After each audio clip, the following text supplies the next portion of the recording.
काय घेऊन आली दीदी? अरे वा, करवंद घेऊन आली. बघ तू खाणार? तू खाणार का सोनू? करवंद खाणार? मी खाऊन बघते. मस्त. डोंगरची मैना, काळी मैना, खायला लवकर या ना.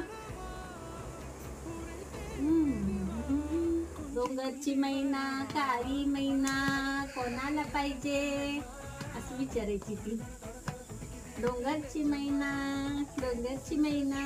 आणि आम्ही पण जायचं शोधायला कुठं कुठं. 1-2 करवंद मिळालं तरी आम्ही खुश. अरे वा, आम्हाला करवंद मिळाली खायला. आणि आता विकत घ्यायला लागतात. आता झाडं कुठे आहेत आम्हाला माहित नाही.